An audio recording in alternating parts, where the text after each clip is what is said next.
28. Hydrogen burning in the heart of the sun. Citra Terranova, said a voice both powerful yet gentle. Citra Terranova, can you hear me? Who's that? Is someone there? Curious, said the voice. Very curious. Being deadish was a pain in the ass. No question about it. When she was once more pronounced legally alive, she awoke to the unfamiliar but professionally friendly face of a revival nurse, checking her vitals. She tried to look around her, but her neck was still in a brace.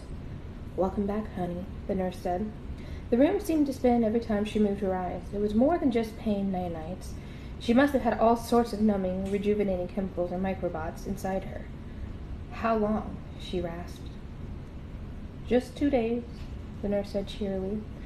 Simple spinal severing. Nothing too hard for us to handle. You okay, cat? Come here, Simba.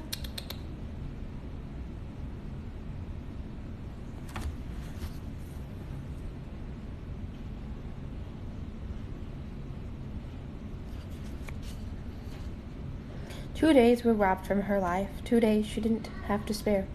My family? Sorry, honey, but this was a Scythe matter.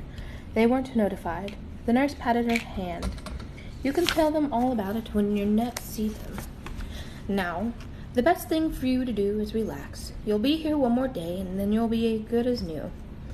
She then offered Citra ice cream that was the best she'd ever tasted. That evening, Scythe Curie came and filled her in on all she had missed. Rowan had been disqualified and severely reprimanded for his poor sportsmanship. "Are you telling me that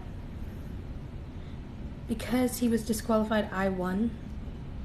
"Unfortunately, no," said Scythe Curie. "He was clearly going to beat you. It was decided that both of you lose. We really need to work on your martial arts skills, Citra." "Well, that's just great," Citra said, exasperated for a very different reason than the Scythe Curie thought. "So now Rowan and I are both 0 for 2 at Conclave?" Scythe Curie sighed. "The 3rd time's the charm," she said. "Now it would all come down to how well you do at Winter Conclave, and I have faith that you will shine in your final test." Citra closed her eyes, remembering the look on Rowan's face when he held her in that dead headlock. There was something cold there.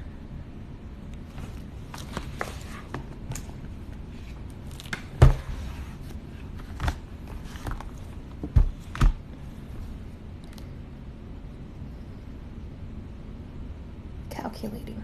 In that moment, she saw a side of him she had never seen before.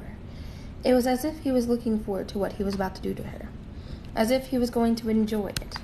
So she was confused. Did he really plan that move from the beginning? Did he not know he'd be disqualified? Or was disqualification his plan? What was Rowan like after it happened? Citra asked Scythe Curie. Did he seem shocked at all about what he had done? Did he kneel down to me? Did he help carry me out to the ambidrome?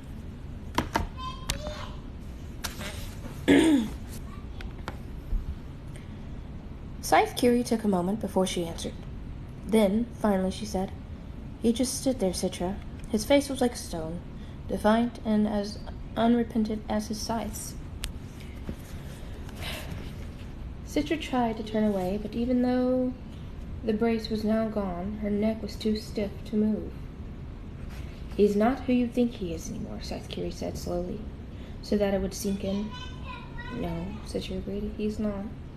But for the life of her, she had no idea who he was now.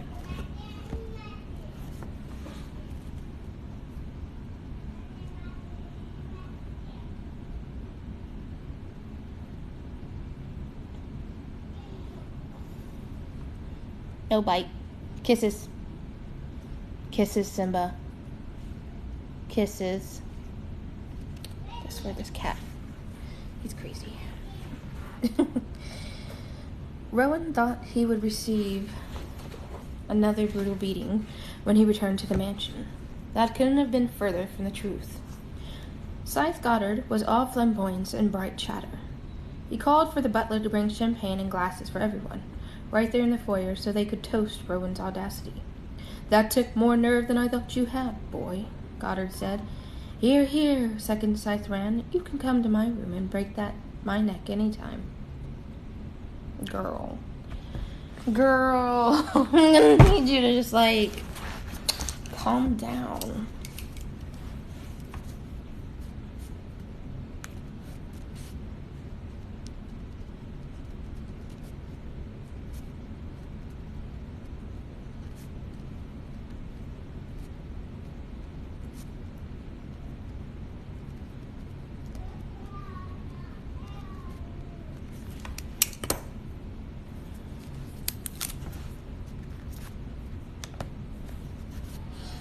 He didn't just break her neck, Scythe Goddard pointed out. He unflinchingly snapped her spine. Everyone heard it. I'm sure it woke up the Scythe sleeping in the back row. Classic, said Scythe Chomsky, guzzling his champagne down, not waiting for the toast. It was a powerful statement you made, Goddard said. It reminded everyone that you are my apprentice.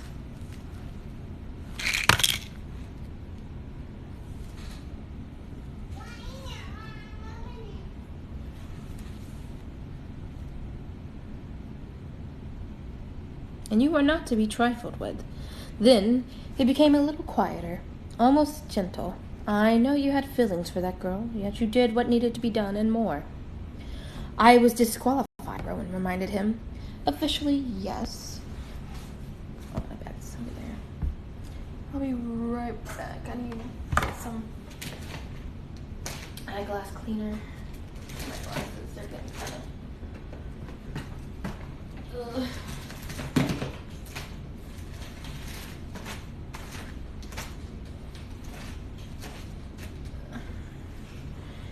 They're getting kind of dirty.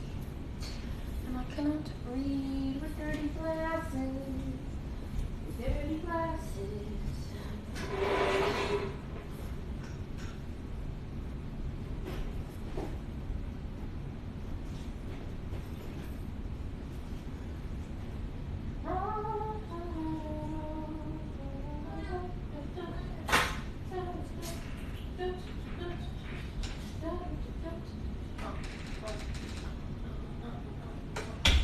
What are you doing?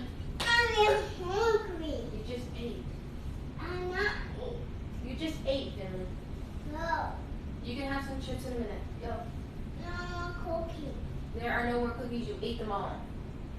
You ate them all. I threw them in the trash because it was empty. You ate it all.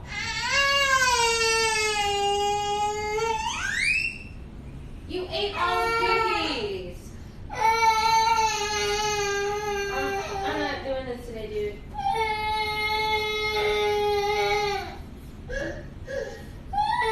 You ate it all. No cookie. Hey, what's it going?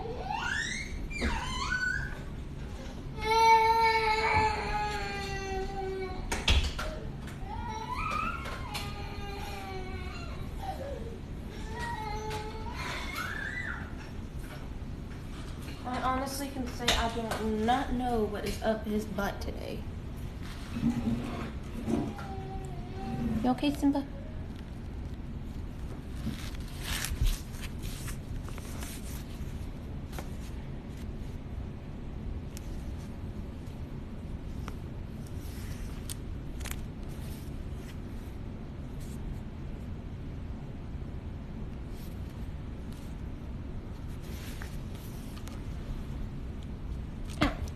No biting.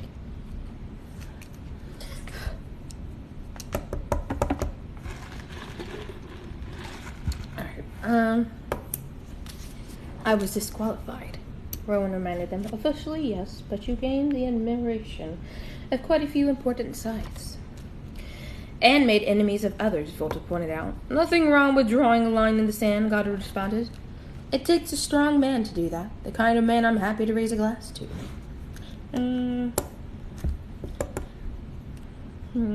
Y'all corrupt ass would raise a glass to someone like that. Alright. Rowan looked up to see Esme sitting at the top of the grand staircase watching them. He wondered if she knew what he had done, and the thought that she might made him feel ashamed. "To Rowan," said Scythe Goddard, holding his glass high, "the scourge of the stiff-necked and the shatterer of spines." It was the most bitter glass Rowan had ever had to swallow. "And now," said Goddard, "I do believe a party is in order." The party that followed the Harvest Conclave was one for the record books, and no one was immune to Goddard's contagious energy. Even before guests started to arrive and the first of 5 DJs cranked up the music, Goddard threw his arms wide in the mansion's ornate living room, as if he could reach from wall to wall, and said to no one in particular, "I am in my element, and my element is hydrogen burning in the heart of the sun." What the fuck is that supposed to mean?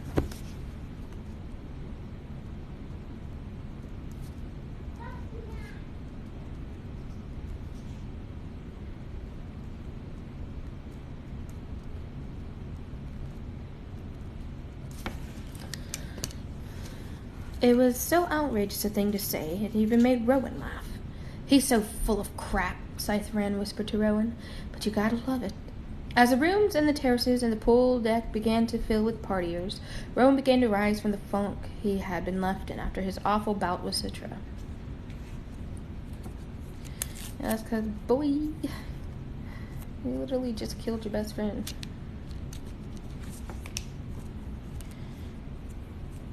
Well, truer friend than your other dude, the splatter dude. "I checked for you," Scythe Volta told him. Citra's conscious and has one more day in the revival center. She'll go back home fully recovered with Scythe Curie. No harm, no foul. Well, plenty of foul, but that's what you wanted, wasn't it? Rowan didn't answer him. He wondered if anyone else was insightful enough to know why he did what he did. He hoped not. Then Volta got serious in the midst of the revelry around them. "Don't lose the Scythe to her, Rowan," he said. "At least not on purpose. If she beats you fair and square, that's one thing. But submitting yourself to her blade because of raging hormones is just plain stupid." It looks shiny day.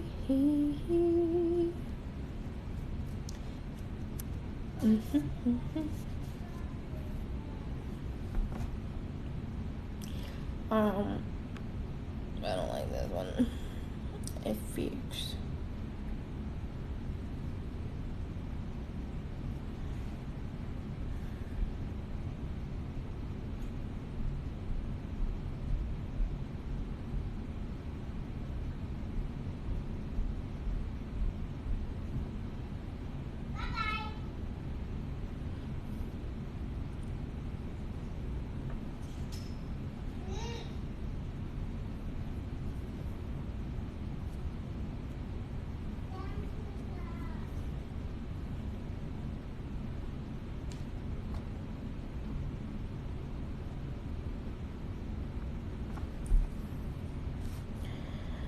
Maybe Volta was right. Perhaps he should do his best in their final trial, and if his best outshined Citra's, he would accept the Scythe ring. And then maybe he would glean himself as his first and only act. Then he'd never be faced with having to glean Citra. It comforted Rowan that he had a way out, even though it was a worst-case scenario. See, look, if you try and kill yourselves, one or the other, you're going to be revived. Because they ain't following no rules anymore.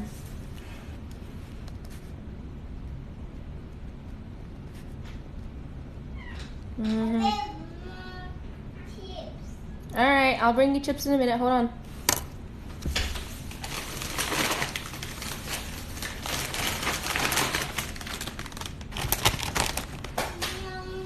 Come here.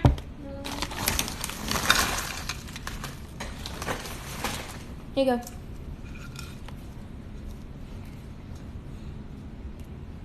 You got your water in your room? You better go before the cat pounces on you. Look at the cat. He's about to pounce on you. Yep, keep going slow. Go to your room. He's gonna get you.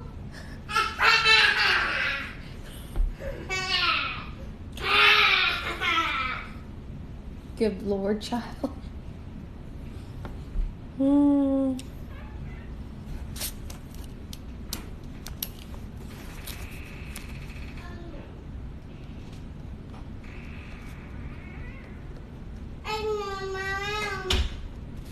Go to your room. I can't find it in my room. It's in Daddy's room then.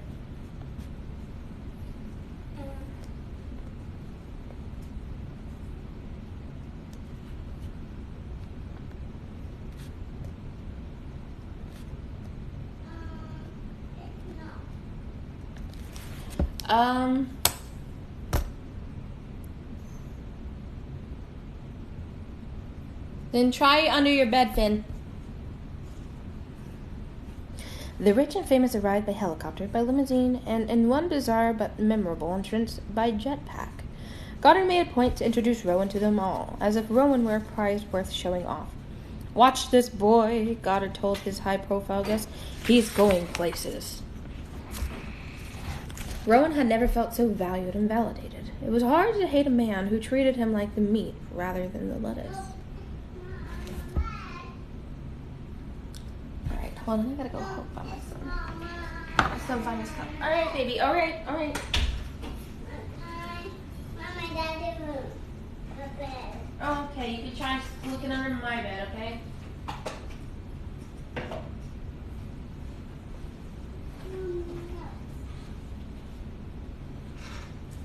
It's not in the sink.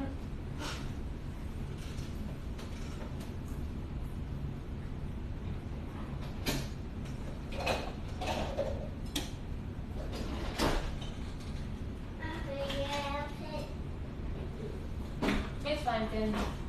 It's fine. No! Look at my pit.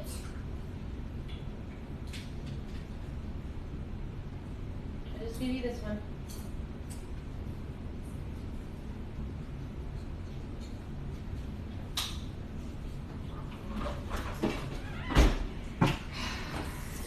Here, Finn.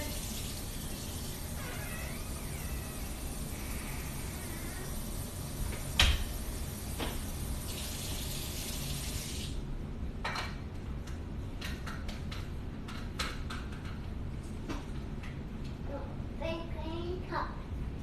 Huh? Green one. I don't have your green ones. The green ones are all dirty. Green one, Daddy. Yep. And then red one.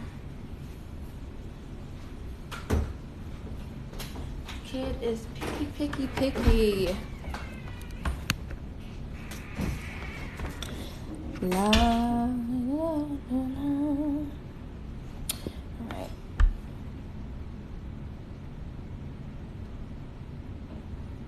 This is how life was meant to be lived, Goddard told Rowan as they luxuriated in his open-faced cabana, looking out over the festivities, experiencing all there is to experience. Also not walking. Okay. Damn it. Fucking bullshit. No, Simba! No! Stupid cat.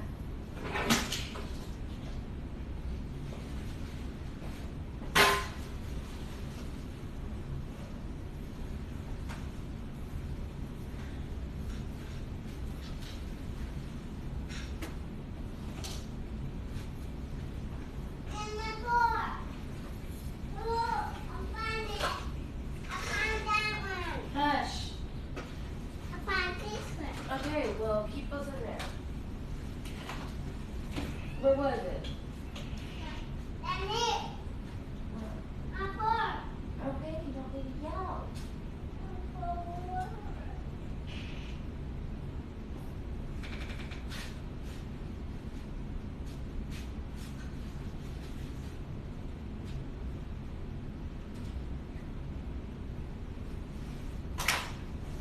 Watch this.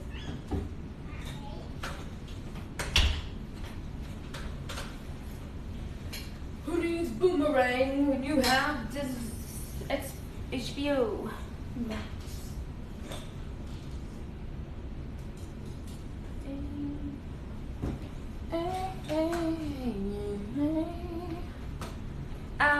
shoot, baby, shoot. Move, cat. Run your tail over. I'll run it over, cat. Oh, stubborn ass thing.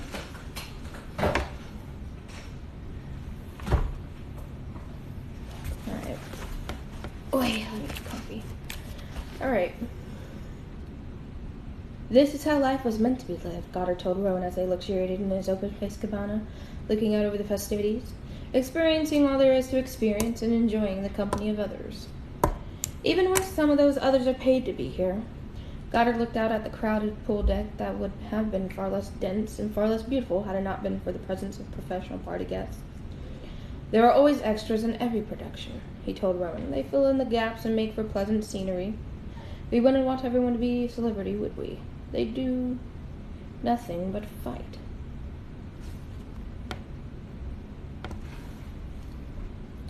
The pool went a net up. The pool, a net, and the... Oh, shit. Can't talk. Hold on.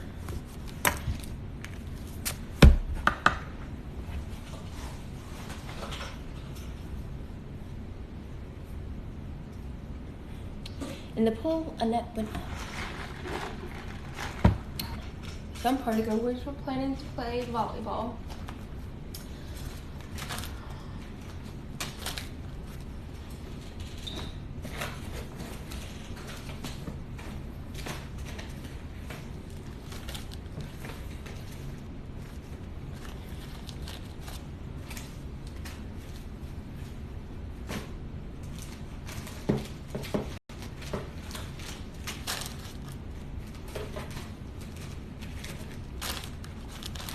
And yes, I tab.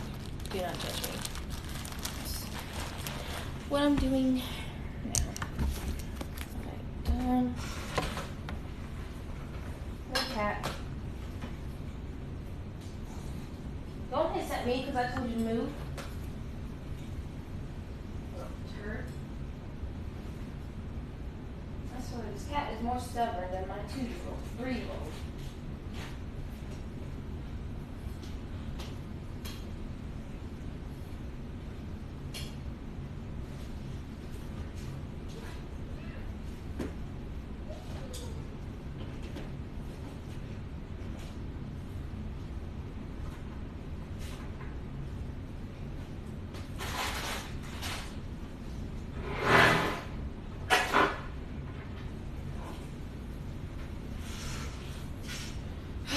Lord, have mercy.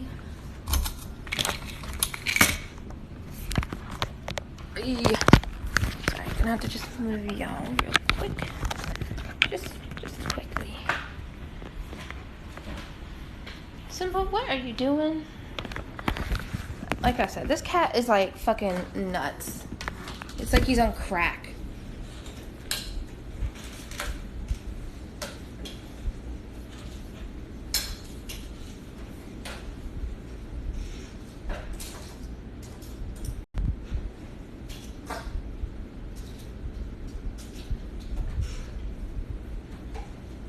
Every moment spent with you is this moment I cherish.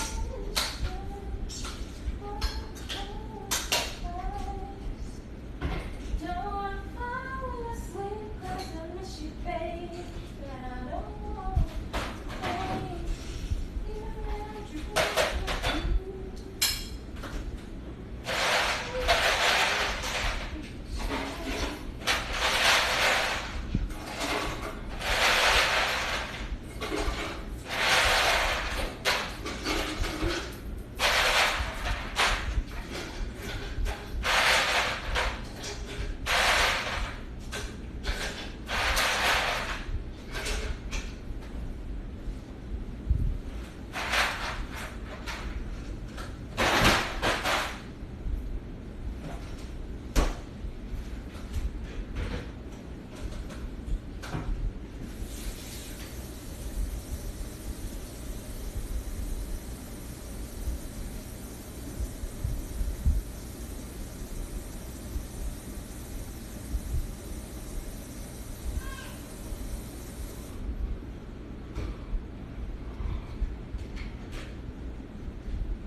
And yes, I am in a wheelchair, so yeah, because I have no legs. You can call me Legolas if you want. Yeah, no, I had my kid and I lost both my legs to pregnancy complications and clotting. But hey, I got cool Sugar Skull R2D2 and 3 C3PO prosthetics. And the hell? Where did this coil come from? I don't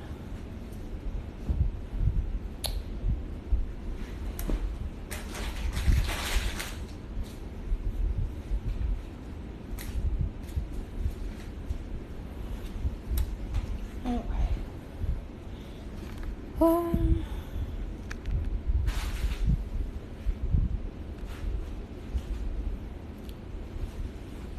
I will apologize beforehand. I have a cat who is a beast and a 3-year-old. So if you hear me reprimanding anyone, it's probably one of them too.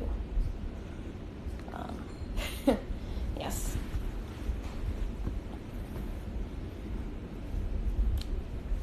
Especially the 3-year-old. Well, just recently turned 3. Oh. Shoot. I swear. My fiance's freaking deaf. I'm just like, you need it on 5. You don't need it any higher than that. He's like, well, I can't hear. No, I guess that's just a man thing.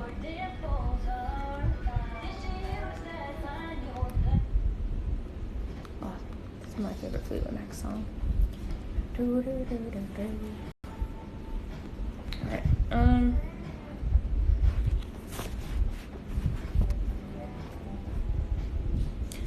in the pool, a net went up, and dozens gathered for a game of volleyball. Look around you, Rowan, Goddard said in utter contentment. Have you ever experienced such good times as these? The commoners love us not because of the way we glean, but because of the way we live. We need to accept our role as the new royalty. Lay away feeling to the sound that the heartbeat driving me and the stillness of remembering what you had and what you lost and what you had.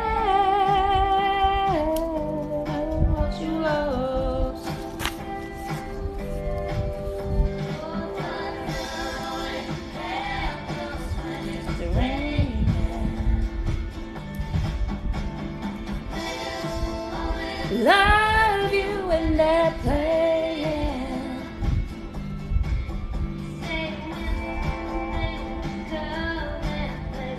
Go.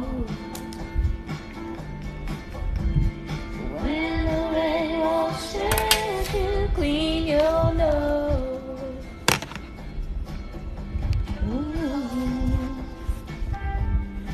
Rowan didn't see himself as royalty, but he was willing to play along, at least today. So he went to the pool and jumped in, declaring himself captain of the team and joining Scythe Goddard's loyal subjects in their game. The thing about Scythe Goddard's party is that it was very difficult not to have a good time, no matter how hard you tried. And with all the good feelings that abounded, it was easy to forget what a ruthless butcher Goddard was. But was he a killer of Scythe?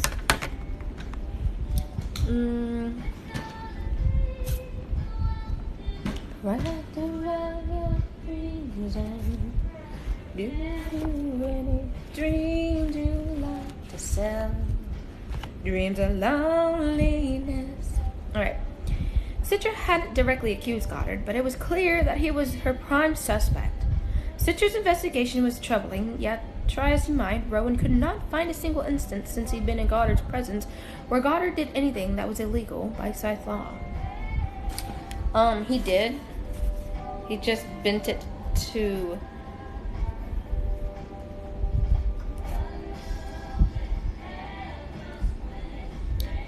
found loopholes to to it. Love you in that way.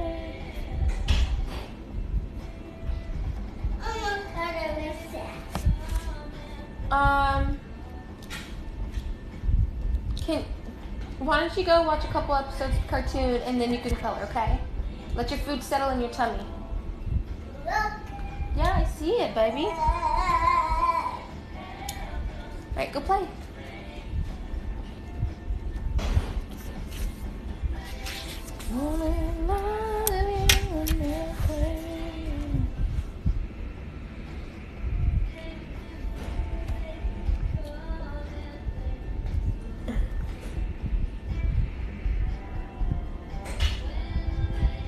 Should you clean your nose?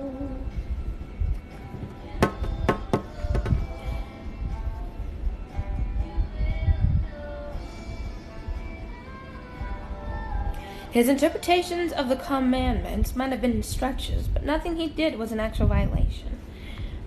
Even his gleaning rampages were not forbidden by anything but custom and tradition.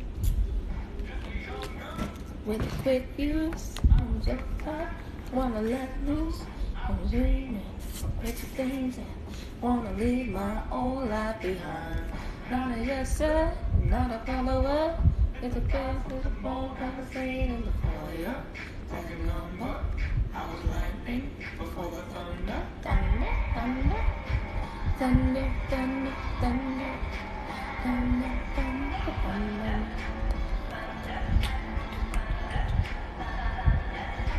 Thunder, feel the thunder, oh, oh.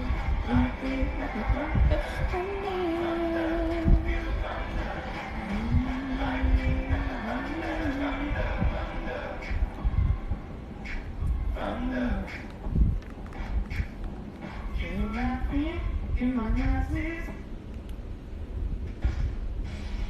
Hello.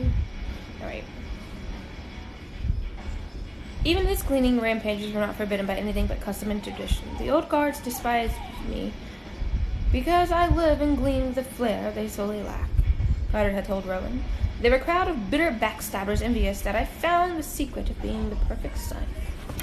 Bitch, you wish. Being a murderer?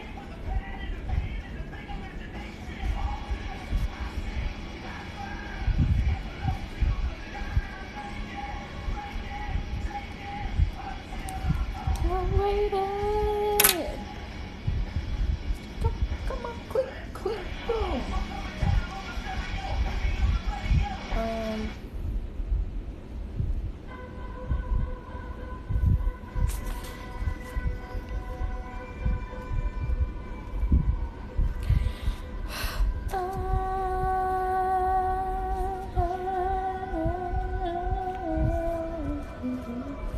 Well, perfection was subjective. Rowan certainly wouldn't call the man a perfect Scythe, but there was nothing in Goddard's repertoire of malfeasance that would suggest he would murder Faraday. Nah, but he's the kind that would have someone murder for him. You know, you get my drift?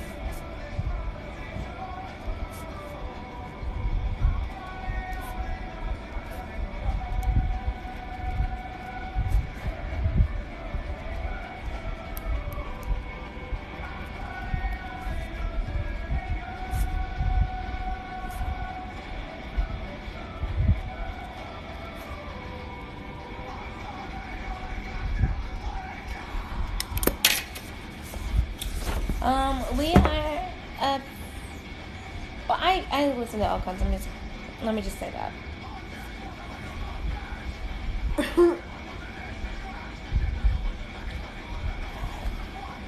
I should probably put something more mellow on. Schnapp twine. There we go. Some classical relaxation music.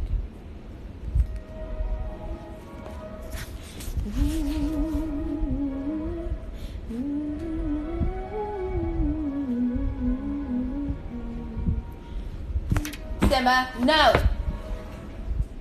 Show ass cat. I swear, this cat gets into everything. Ain't nobody told me these little animals are like escape artists and like everything. They do. Okay.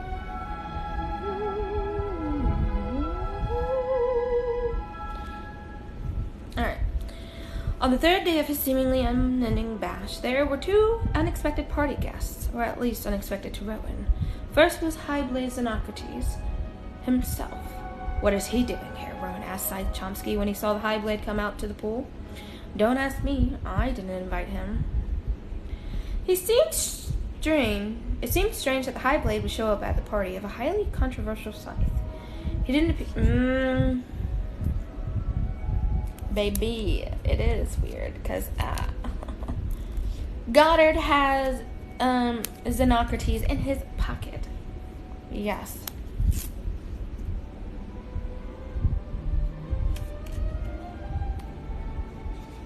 Like I said, I listen to all kinds of music. This is what I typically listen to if I'm listening to music. This or, there's a page on YouTube that has, like, really good, fantasy kind of, like, vibe music. Like Lord of the Rings-esque kind of shit going on over there. Really good. But, let me get back to it. He didn't appear comfortable being here at all. He seemed self-conscious and tried to be conspicuous, but a man of such mighty girth, festooned.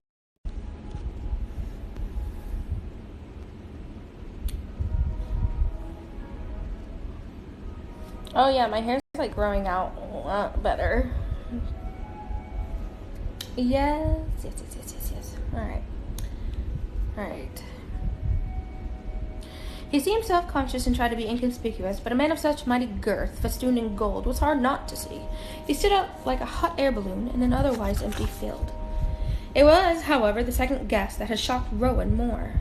He was stripping down to his bathing suit just seconds after getting to the pool deck. It was none other than Rowan's friend Tiger Salazar, who Rowan hadn't seen since the day he showed him Scythe Faraday's weapon den. That's because he ain't your real friend.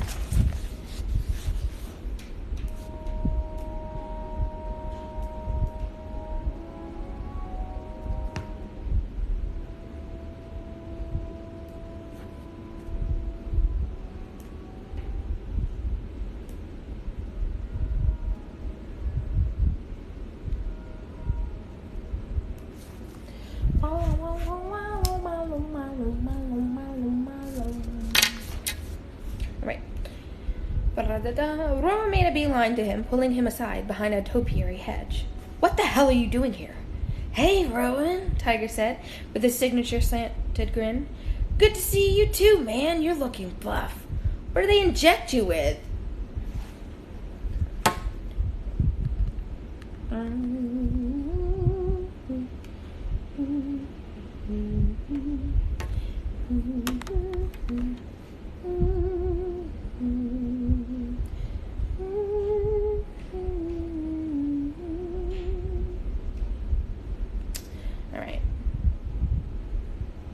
Nothing. It's all real, and you didn't answer my question. Why are you here? Do you know how much trouble you could be in if anyone found out you snuck in? This isn't like crashing a school dance. Take it easy. I'm not crashing anything. I've signed up with Guests Unlimited. I'm a licensed partier now. Tiger had often boasted that to be a professional party guest was his life ambition. But Rowan had never taken him seriously. Tiger, this is a really bad idea. Worse than any of your other bad ideas. Then he whispered, professional partiers sometimes have to do things you might not be up for. I know. I've seen it. Dude, you know me. I go where the day takes me. And your parents are okay with this? Tiger looked down, his upbeat demeanor suddenly subdued. My parents surrendered me. What? Are you kidding? Tiger shrugged. One spot too many. They gave up. Now I'm a ward of the Thunderhead. I'm sorry, Tiger. Hey, don't be. Believe it or not, the Thunderhead's a better father than my father was. I get good advice now, and I get asked how my day was by someone who actually seems to care. That's sad that that's a robot. It's a robot.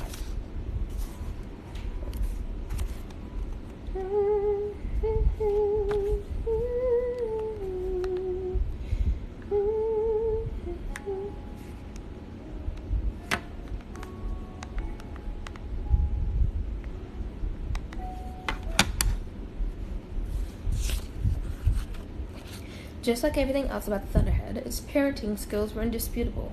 Being surrendered by his parents had to hurt. Somehow, noted Rowan. I don't think the Thunderhead advised you to be a professional party boy. No, but it can't stop me. It's my choice to make. And anyway, it pays pretty good. He looked around to make sure no one was listening, and then leaned in close and whispered, "But you know what pays even better?" Rowan was almost afraid to ask. What? The word on the street is that you've been training with live subjects. That kind of work pays top dollar. Do you think you could put in a word for me? I mean, I go deadish all the time. Might as well get paid for it.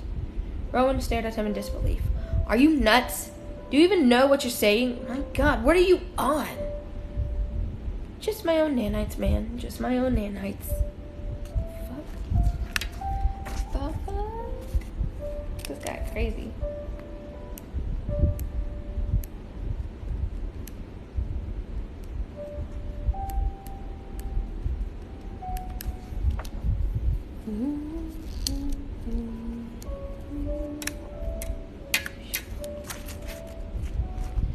Scythe Volta felt lucky to be in Goddard's inner circle most of the time. The youngest of Goddard's 3 junior Scythes, he saw himself as a balancing force. Chomsky was the brainless brawn, and Rand was the animus, the wild force of nature among them. Volta was the sensible one who saw more than he let anyone know. He was the first to see Xenocrates arrive at the party, and watched as he unsuccessfully tried to avoid encounters.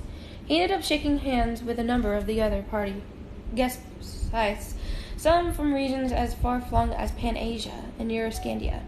It was all with such reluctance on Xenocrates' part that Volta knew the man wasn't here entirely by choice.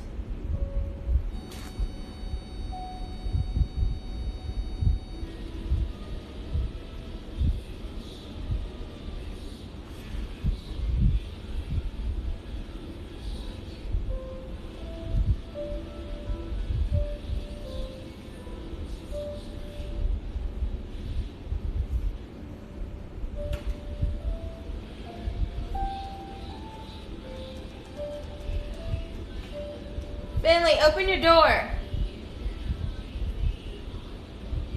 Ben! This boy.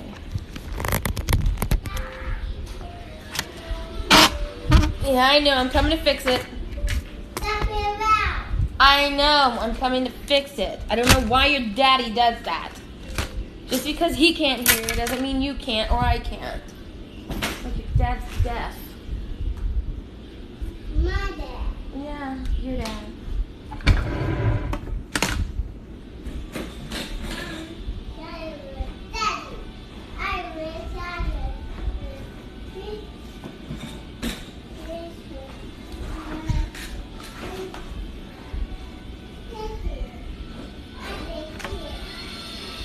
Oh my God.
Dang it.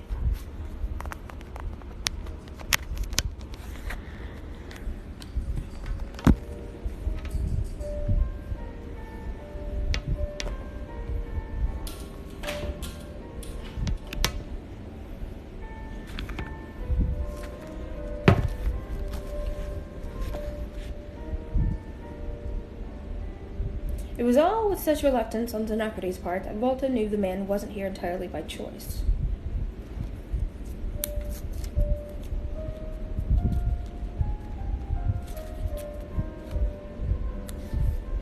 Volta positioned himself near Goddard to see if he could get a bead on exactly what was going on.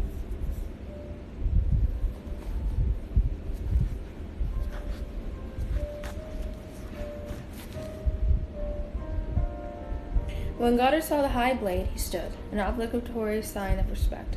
Your Excellency, what an honor it is to have you at my little get-together. Not so little, answered Zenocrates. Volta, ordered Goddard, bring us 2 chairs poolside, so we can be closer to all the action.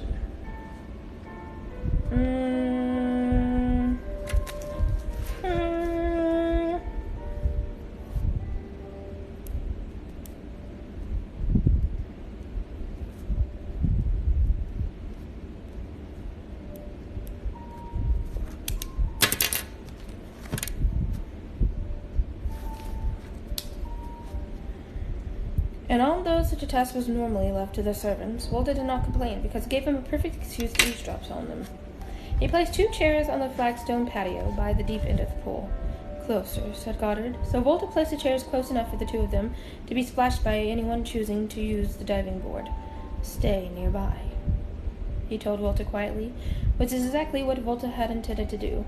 Something to eat, Your Excellency? Volta asked, gesturing to the buffet table just a few yards away. Thank you. No, he said. This, from a man who had a reputation for being quite the gourmand, was telling in and of itself. Hi, baby. Hi, Goobers. Hi, Goobies. Oh, just cuddle. Alright, off you go. Hi, baby. Want pets? You want boops? Boop? Boop.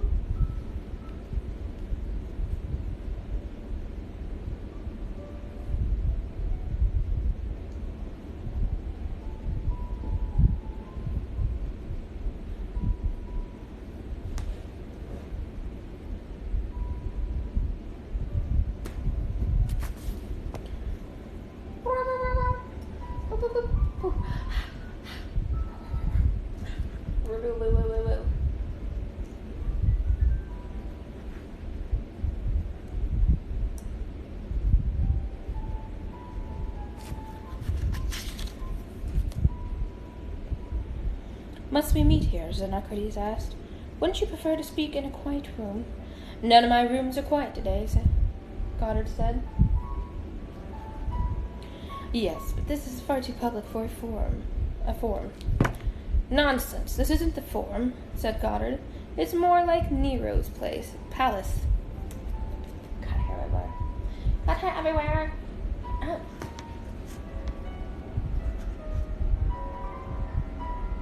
No, get down. I'm gonna be mean like that. Get down.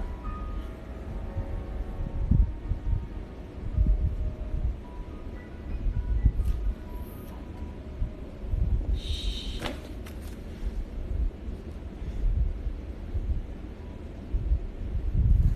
Walter chimed in with a hearty but staged laugh. If he had to play today, he would have owned the part today. Well, let's hope it doesn't become the Colosseum, said Zenocrates, a little bit of a bite to his words. Ooh, he just threatened him.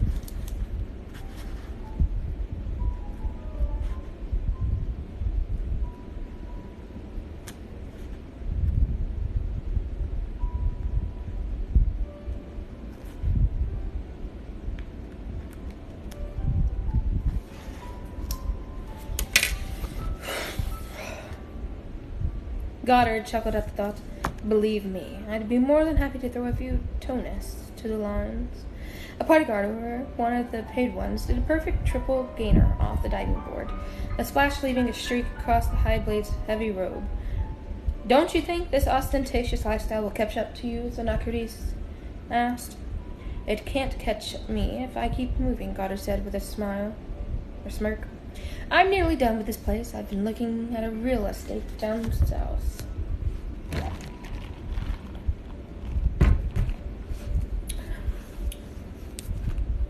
That's not what I mean, and you know it. Why so tense, Your Excellency? Said Goddard. I invited you here because I wanted you to see firsthand what a positive thing my parties are for the Scythedom.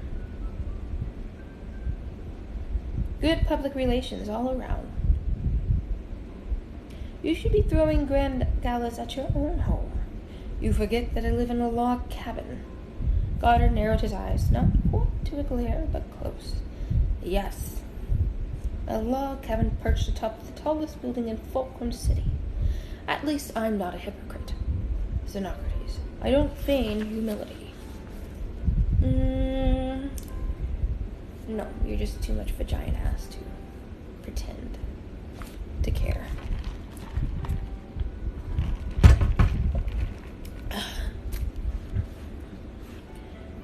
Alright. And then the High Blade said something to Goddard that was a surprise to Volta, although in retrospect it shouldn't have been a surprise at all. My greatest mistake, says Xenocrates, was choosing you as an apprentice all those years ago.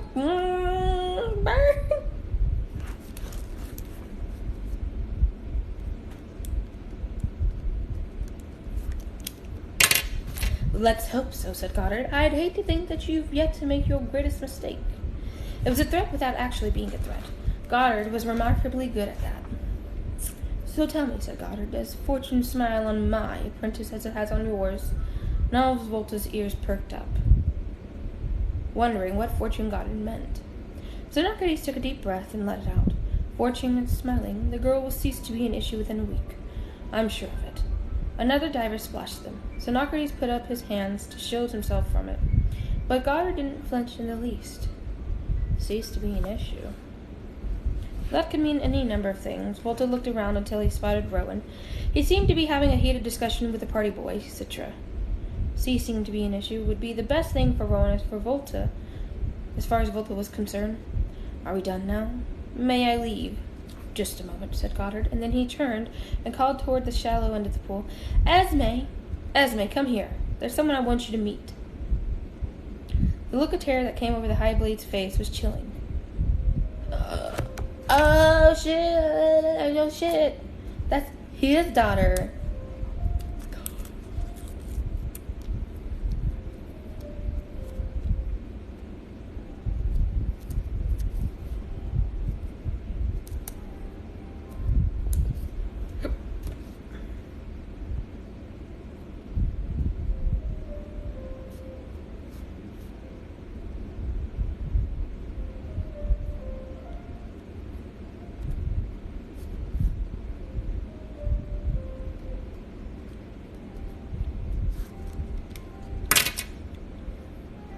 The look of terror that came over the High Blade's face was chilling. This was indeed getting more interesting by the minute. Please, Goddard, no. What's the harm? Goddard said. Esme, water, wings, and all, came trotting along the pool's edge to them. Yes, Scythe, Goddard. He beckoned to her, and she sat on his lap, facing the man in gold. Esme, do you know who this is? A Scythe? Not just any Scythe. This is Xenocrates, the High Blade of Mid-America. He's Mr. Big. Hi, she said. Xenocrates offered a pained nod, not meeting the girl's eyes. His discomfort at this encounter radiated like heat. Volta wondered if Goddard had a point, or if he was just being cruel. I think we met before, said Esme. A very long time ago. Xenocrates said nothing. Our esteemed friend is far too uptight, Goddard said. He needs to join the party. Don't you agree, Esme? Esme shrugged. He should just have fun like everyone else. Wiser words had never been spoken, said Goddard. Then he reached behind him out of Esme's line of sight, toward Volta, and snapped his fingers. Volta drew in a slow, silent breath. He knew what Goddard was asking of him, but Volta was reluctant. Now he regretted being part of this at all. Maybe you should show your moves on the dance floor, Your Excellency, said Goddard. Then my guests could laugh at you, just the way you made the entire Scythe laughed at me in conclave. Did you think I forgot about that? Goddard still reached back toward Volta, now wiggling his fingers impatiently, and Volta had no choice but to give him what he wanted. The young Scythe reached into one of the many secret pockets of his yellow robe and pulled out a small dagger, placing the hilt in Goddard's hand. Goddard closed his fingers around it and ever so gently, ever so inconspicuously, brought the edge of the dagger just an inch from Esme's neck. The girl didn't see it. She didn't know it was there at all, but Xenocrates did. He froze in place, eyes wide, jaw slightly ajar. I know, said Goddard cheerfully. Why don't you go for a swim? Please, begged Xenocrates. This is not necessary. Oh, but I insist. I don't think he wants to go swimming, said Esme. But everyone goes swimming at my parties. Don't do this, begged the High Blade.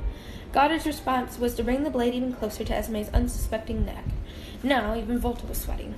No one had ever been gleaned at one of Goddard's parties, but there was always a first time. Volta knew this was a battle of wills, and the only thing that kept him from interfering and ripping that dagger away from Goddard was knowing who would blink first. Damn you, Goddard, said Xenocrates.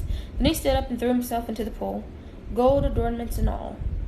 Rowan heard none of what transpired between Xenocrates and Goddard, but he did see the High Blade hurl himself into the deep end, and creating a cannonball splash that drew everyone's attention. Xenocrates went down, and didn't come back up. He sank to the bottom, someone said. It's all that gold! Rowan had no great love of the High Blade, but he also didn't want to see the man drowned. It wasn't like he fell. He had jumped, and if he drowned, trapped in his own golden robe, it would be considered a self-gleaning. Rowan dove into the pool, and so did Tiger, following his lead. They swam to the bottom, where Xenocrates was bubbling out his last bit of air. Rowan grabbed the man's heavy, multi-layered robe, tugging it over his head, and both he and Tiger helped the High Blade up to the surface, where he gasped, coughed, and sputtered. The crowd around them applauded. Now he didn't look much like a High Blade. He was just a fat man in wet, golden underwear.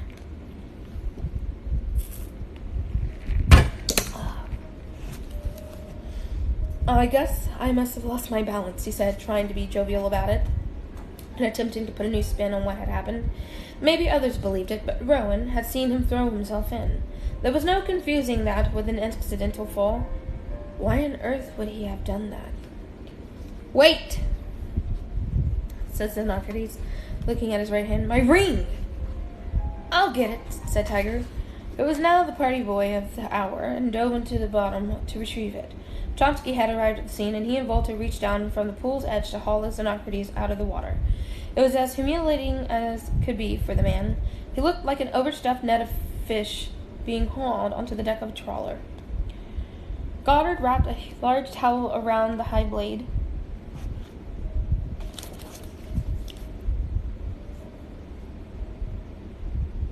Goddard wrapped his uncharacteristically sheepish. I truly apologize, said Goddard. It never occurred to me that you might not actually drown. That wouldn't have been a good thing for anyone. It would have been a good thing for you because you want to take his spot. You want him dead. So yeah.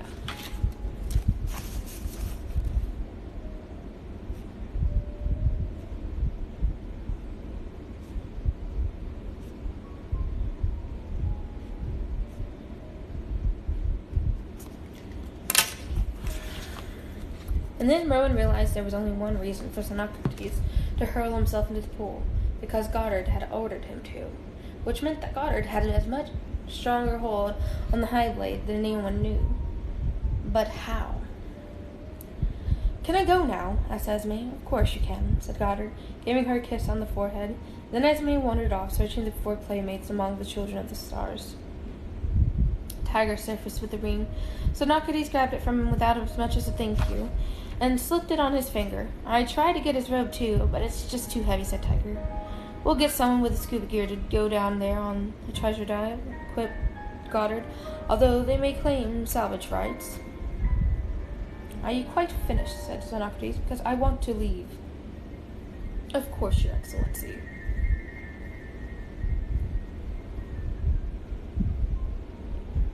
Dibade. Oh.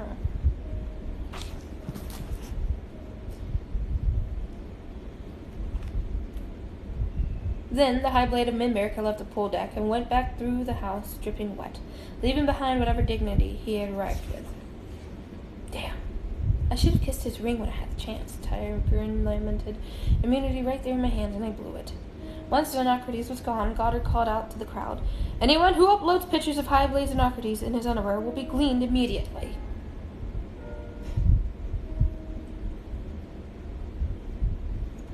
And everyone laughed, then stopped when they realized he was not joking in the least.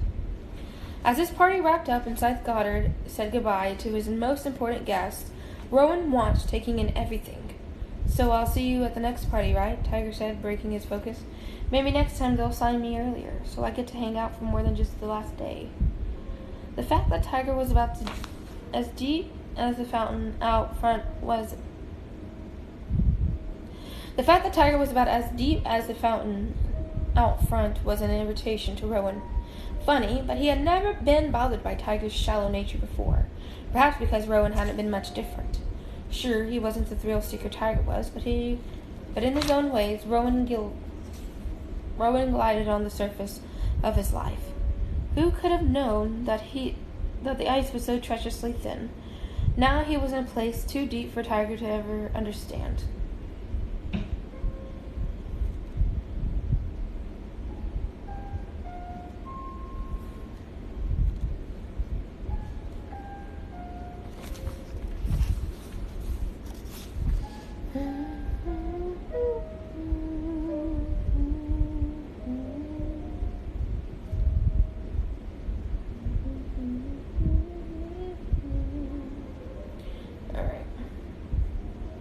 Sure, Tiger. Next time. Tiger left with the other professional party people, with whom he seemed to share much more in common now than with Rowan.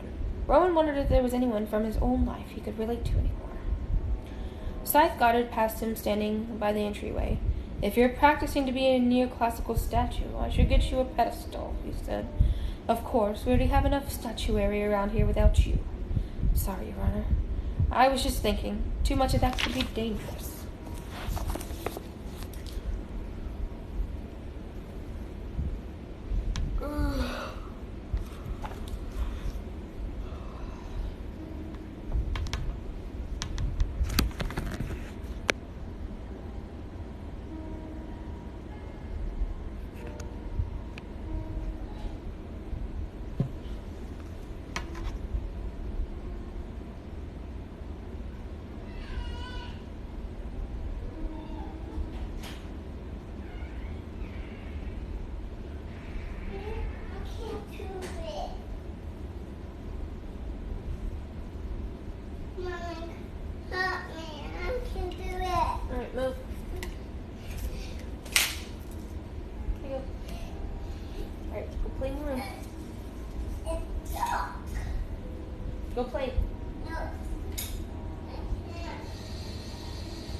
later, okay? Play something. Now go play. It's my uncle. You want your uncle? And baby too. And father too. Yeah. And baby. Alright, go lay down. Go play. Go play.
I'm apprenticed to a monster.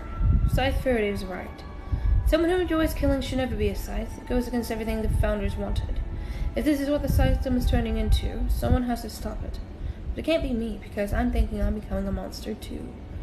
Rowan looked at what he wrote, and carefully, quietly tore the page out, crumpled it, and tossed it into the flames of his bedroom fireplace. Goddard always read his journal. As Rowan's mentor, it was his prerogative to do so. It had taken forever for Rowan to learn how to write his true thoughts, his true feelings. Now he had to learn to hide them again. It was a matter of survival, so he picked up his pen and wrote a new official entry. Today I killed 12 moving targets, only using 12 bullets, and saved the life of my friend. Scythe Goddard sure knows how to motivate someone to do their best. There's no denying that I'm getting better. I'm learning more and more each day, perfecting my mind, my body, and my aim. Scythe Goddard is proud of my progress. Someday I hope I can repay him and give him what he deserves in return for all he's done for me. Ooh. Double entendre. More. Nope, you already got water. You got it in your Spider-Man cup, Finley. Because why? I want green, that green. Go drink what's in your Spider-Man cup and I'll fill that up.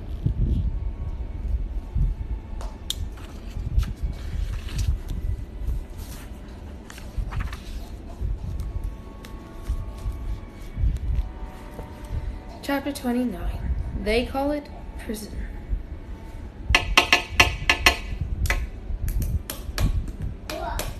Go No.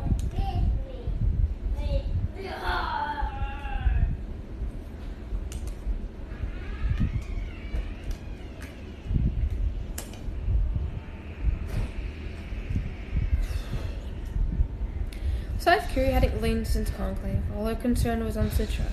I'm entitled to some downtime, the Scythe told her. I have plenty of time to pick up the slack. It was at dinner on their first day back at Falling Water that Citra finally broached the subject she had been dreading. I have a confession to make, Citra said 5 minutes into the meal. Scythe Curie chewed and swallowed before she responded. What kind of confession? You're not going to like it. I'm listening. Citra did her best to hold the woman's cool gray gaze. It's something that I've been doing for some time, something you don't know about. The Scythe's lips screwed into a weary grin. Do you honestly think there's anything you do that I don't know about? I've been looking into the murder of Scythe Faraday. Scythe Curie actually dropped her fork with a clatter. You've been what? Citra told Scythe Curie everything. How she dug through the back brain, how she painstakingly reconstructed Faraday's move on his last day, and how she found two of the 5 witnesses that were given immunity, suggesting, if not proving, that the act was committed by a Scythe. Scythe Curie was attentive to everything, and when Citra was done, she bowed her head and braced herself for the worst. I submit myself for disciplinary action, Citra said. Disciplinary action, said Scythe Curie with disgust in her voice, but that disgust was not aimed at Citra. I should discipline myself for being so inexcusably blind to what you were doing. Citra released a breath that she had been holding for the last 20 seconds. Have you told anyone else? Scythe Curie asked. I told Rowan. I was afraid you'd say that. Tell me, Citra, what did he do to you after you told him? I'll tell you what he did. He broke your neck. I think that's a very good indication of where he stands on this. You can bet that Scythe Goddard knows all about your little theory by now. Yes, but not in the way she's expecting.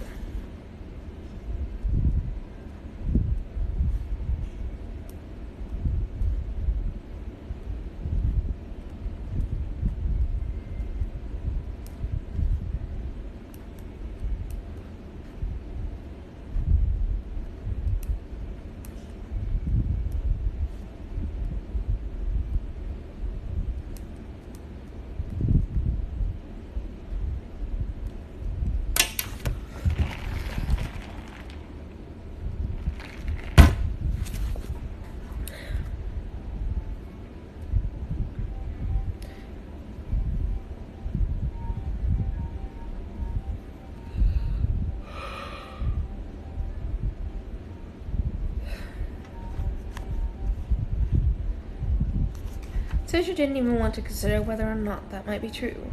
What we need to do is track down those witnesses and see if we can get any of them to talk. Leave that to me, Scythe Curie said. You've done more than enough already. You need to clear it out of your head for now. And focus on your studies and your training. But if this really is a scandal in the Scythedom, then your best possible position would be to achieve Scythehood yourself and fight it from the inside. Citra sighed. That's what Rowan had said. Scythe Curie was even more stubborn than Citra, and when her mind was made up, there was no changing it. What do you want? What? Huh? My stomach's full. Your stomach's full? Mm-hmm. Well, then go play. No, okay, I'm my big pot.